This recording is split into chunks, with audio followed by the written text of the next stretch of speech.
Vous savez probablement qu'il est important de publier régulièrement sur votre blog et sur les réseaux sociaux pour donner une image active à votre site, mais vous ne savez pas comment vous organiser exactement pour y arriver. Regardez cette vidéo pour découvrir mes conseils.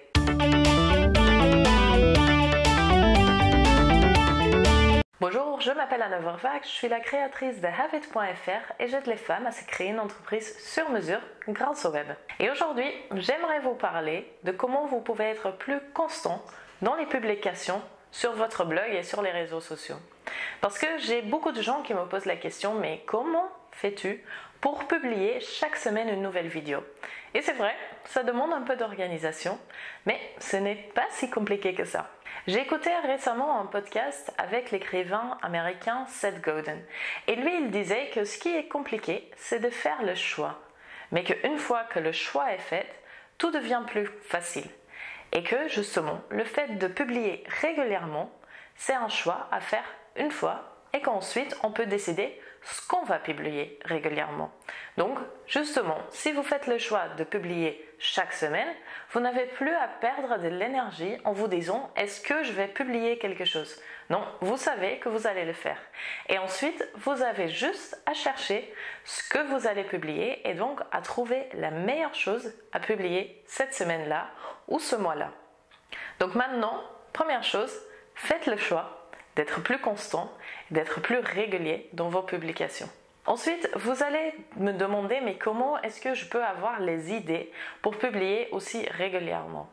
Et pour ça, le pire, c'est de vous poser devant votre ordinateur et de devoir commencer à écrire ou d'être devant une caméra et devoir commencer à parler. Sinon, vous n'avez aucune idée, vous allez avoir la page blanche qui vous regarde et vous n'allez pas savoir quoi faire. Donc le plus important, ça va être d'avoir un carnet d'idées où à chaque fois que vous avez une idée, que vous avez quelque chose qui vous traverse l'esprit, vous allez le noter. Comme ça, au moins, vous allez avoir plein d'idées, des bonnes idées et des moins bonnes idées, mais vous allez avoir plein d'idées au moment que vous êtes en effet censé d'écrire ou de faire vos vidéos. Parce que justement, vous n'allez pas chaque semaine le faire. Vous allez grouper ces activités. Donc, c'est la troisième chose à faire. Première chose, faire le choix d'être régulier. Deuxième chose, garder un carnet avec des idées. Et troisième chose, ça va être de grouper vos activités. Parce que justement, c'est très compliqué de trouver le temps chaque semaine pour écrire un article ou pour faire une vidéo. Mais par contre, trouver une journée dans le mois pour faire les 4 semaines à venir, c'est beaucoup moins compliqué. Et en plus, vous allez être dans le flow. Donc, c'est-à-dire qu'au moment que vous allez commencer à écrire, vous allez voir que c'est beaucoup plus facile de continuer à écrire. Ou au moment que vous êtes en train de filmer, ça va être beaucoup plus facile de continuer à filmer. Parce que vous êtes déjà dans cet état d'esprit et vous allez pouvoir continuer à le faire.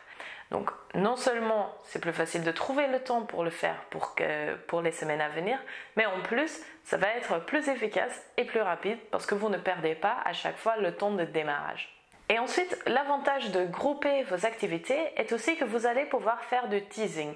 Donc, vous allez pouvoir, par exemple, créer des articles dans lesquels vous allez dire « et la semaine prochaine, je vais vous parler de… » ou justement faire des séries d'articles, même si vous les avez écrits tout au même moment, vous allez en faire une série de 4 par exemple, et donc du coup dire le mois de janvier on parle de la gestion de stress, et comme ça vous faites une série avec 4 articles autour de ce même sujet, et dès le début du mois vous allez pouvoir annoncer que ça va être une série.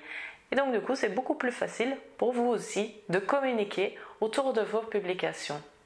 Et dernière chose qui va vraiment vous aider pour être plus efficace et donc pour être plus régulier, c'est que quand vous faites ceci, derrière, trouver les publications pour les réseaux sociaux va être beaucoup plus facile aussi. Parce que vous savez exactement ce dont vous allez parler pendant le mois. Donc à vous de jouer maintenant. Tout d'abord, vous allez faire le choix d'être régulier. Vous allez aujourd'hui vous engagez à le faire chaque semaine, chaque 2 semaines, chaque mois, ce qui vous convient. Mais une fois que ce choix est fait, vous n'avez plus à vous prendre la tête avec ça. Ensuite, deuxièmement, vous allez garder un carnet d'idées pour à chaque fois que vous avez une bonne idée pour votre site, vous allez le noter. Et troisièmement, vous allez grouper vos activités, ce qui va vous permettre d'être plus efficace et plus rapide, d'avoir plus de facilité à trouver le temps pour le faire et de pouvoir aussi faire du teasing et faire des séries et d'avoir à chaque fois de l'avance sur votre schéma de publication. Vous avez aimé cette vidéo? Partagez-la avec votre entourage et rejoignez la communauté des web entrepreneurs sur haveit.fr/joindre pour recevoir chaque semaine une nouvelle vidéo avec des conseils pour développer votre entreprise sur mesure. Je vous retrouve là-bas. À très bientôt.